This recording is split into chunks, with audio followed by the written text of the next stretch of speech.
Happy Wednesday. That's right, happy Wednesday to all of you, or whatever day you're watching this. You could quite possibly be watching this on Thursday, Friday, Saturday, Sunday, Monday, or Tuesday. But anyways, it's still a great day to watch a Tommy Maroon Sports Show nonetheless. In fact, today, we won't be talking about 3 topics, but instead 4 topics, because there's been so much going on in sports right now, to say the least. So much excitement, so much entertainment. And of course, as usual, we'll start off with looking at what's going on in the great world of NASCAR and the Daytona road course. There it is for you folks.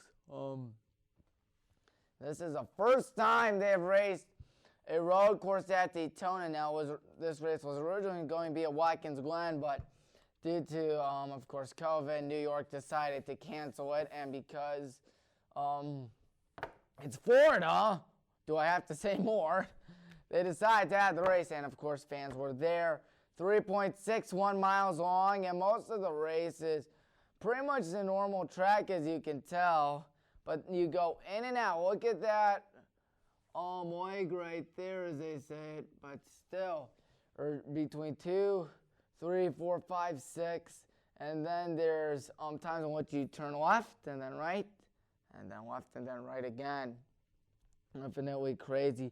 Speeds varied from 35 to 185 miles per hour, and a total of 14 turns right there. So it was a go bowling 235. That's right. They only went 235 miles.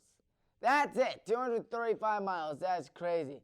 And the race, however, was still a blast. And here's what happened. Chase Elliott was 3rd consecutive road course. Which was third time in a row he has won a road course. Absolutely crazy, I know. You can see a lot of the fans right there. Of course, NASCAR has been allowing fans to come back. I think you already knew that by now.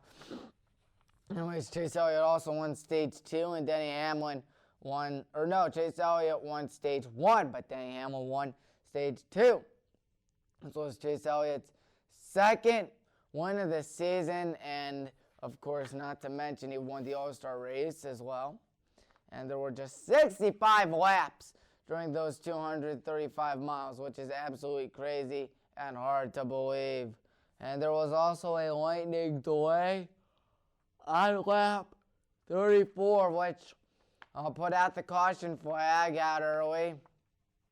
And Kyle Busch and Kevin Harvick both got hit during the race, of course, at different times. Harvick got hit, and all the cars passed him. There was no caution, however. And meanwhile, Austin Dillon was not there. That's right, Austin Dillon could not be there. He had tested positive for COVID-19. So what happened was that there was another guy in the number 3 car. It was Kaz Graza. And what did he do? He finished in 7th place. That's right, Austin Dillon's backup got him a nice 7th place finish. There he is. He's in 25th right there, Kaz Grala.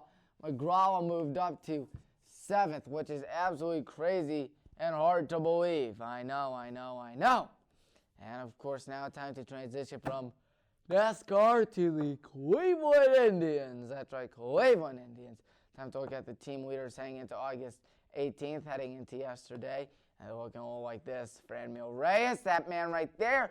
That man has been on fire, to say the least. A 316 average heading into yesterday, and 5 homers, which is tied for the team lead with Jose Ramirez. Speaking of Jose has 18 RBIs. Now time to look at the pitching. Shane Bieber doing Shane Bieber things. 4 wins, 54 strikeouts, 1.30 ERA, and Brad Hand with 5 saves. Now time to look at the not series recaps yet, but some off-field trouble, some off-field concerns. Zach Plesac and Mike Clevenger were out partying with friends in Chicago. They were both sent to the team's spring training site as a result, and put many people with high risk of COVID in danger. Of course, Terry Francona has been in and out of the hospital lately. Did not manage last night either. And Carlos Carrasco had leukemia last year. Those two are at higher risk. And discipline was put on the players, and they definitely missed a few starts, which is definitely a shame. They're 2 really great pitchers. And Alan Plutko, who pitched against the Cubs and lost after the game, he said he was really upset and mad at the players, those two guys, and one interviewed about it. And then a veteran Indians player threatened to leave when talking in a team meeting. So time to look at the series recaps. How did we fare? We fared not that well, with Chicago losing both of the two games. John Lester won 6 innings in the first game, 1 earned run, 3 hits. Jason Hayward had a 3-run bomb in game 1. And meanwhile, in the second game, David Bodie and Jason Hayward, 2 RBIs each. And Jason Kipnis, a familiar face now with the Cubs, had a ground rule double for them in the 8th inning. Now time for the Indians and Tigers. And the Indians swept the Tigers. That's right. They swept the Tigers once again. 3-0.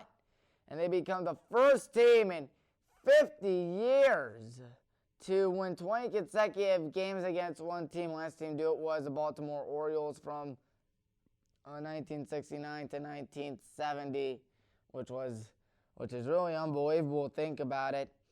They scored 6 runs in the 4th inning in game 1. There's a home run by Franmil Reyes in the 3rd game. One of his 2 home runs there. And you also had a home run. Jose Ramirez had a home run at the second game. Shane Bieber went 7 innings and struck out 11 batters. I mean, just looking at this team, I know they haven't been up and down, but you know what? Whenever they hit in bunches. I thought you already knew that. And there's a home run by Lindor. Just a great series. And the Indians won last night against the Pittsburgh Pirates, 6-3, thanks to a 3-run bomb by Carlos Santana. So now it's time to look at the NBA playoffs. That's right, the playoffs are up and running in the NBA. So the scheduling, there will be 4 games a day. All games will be on different times, so you will not miss any action. That's good. Each team will get 1 day off instead of 2, which is what they usually do. Like, for instance, if they play on Monday, usually they'd have Tuesday and Wednesday off and then go on Thursday. But nope, instead, Monday, then Tuesday off, Wednesday, they are back. And it'll be a usual best of 7 games. And for those that want to watch, you can watch on ESPN, TNT, and NBA TV, and perhaps NBA League Pass if you want. Here's some screenshots that I had. But those are my predictions. I don't know if you can see them or not, but those are my predictions. They look like this. Milwaukee over Orlando in 5 games. Miami over Indiana in 6. The Celtics over 76ers in 5. And I have Toronto sweeping the Nets. And the Lakers over the Trailblazers in 6. Rockets over Thunder in 5. Jazz over the Nuggets in 6, and the Clippers over the Mavericks in 5. But it's a big news. Yesterday, both number 1 seeds lost. Game 1, Milwaukee falls down to Orlando, and then the Lakers lose to the Trailblazers. Unbelievable. Damian Lillard is indeed unbelievable. And again, I think we all knew that was true. Semifinals, here are my semifinal predictions. Milwaukee can beat Miami in 6 games. Toronto can beat Toronto is going to beat Boston in 7 games. Sorry about that.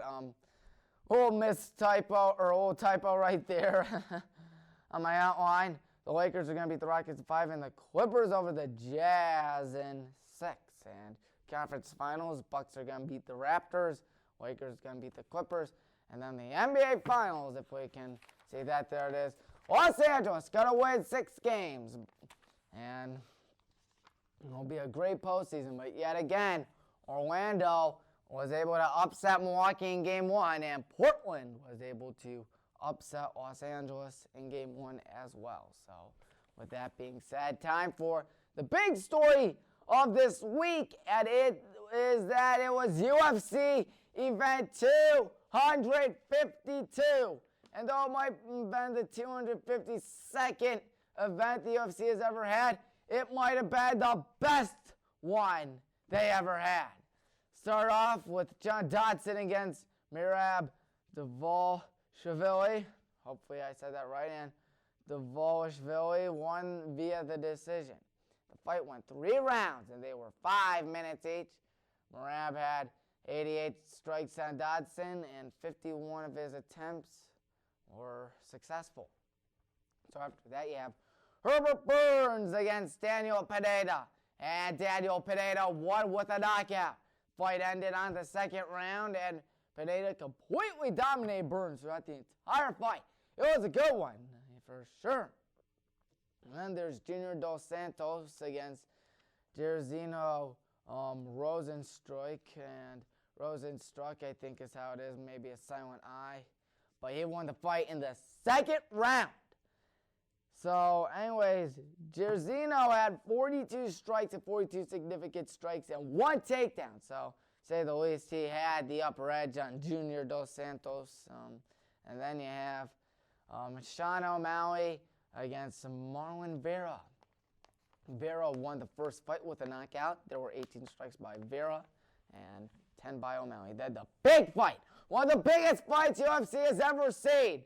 Stipe against Daniel Cormier, number 3.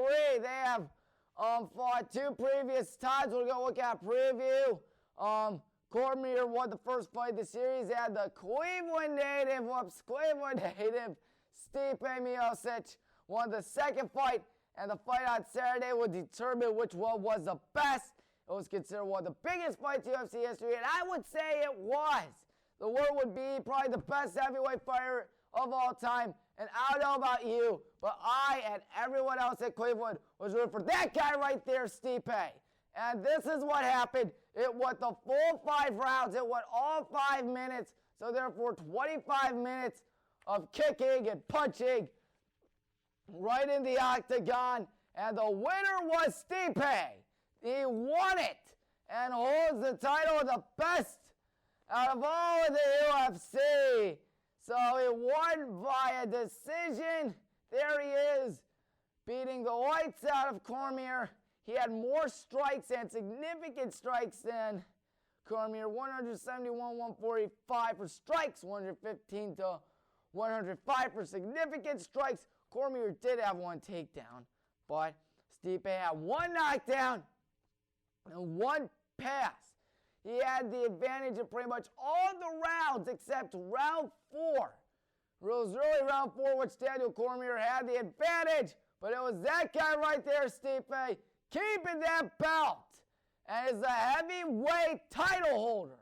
Unbelievable. Of course, no fans were there.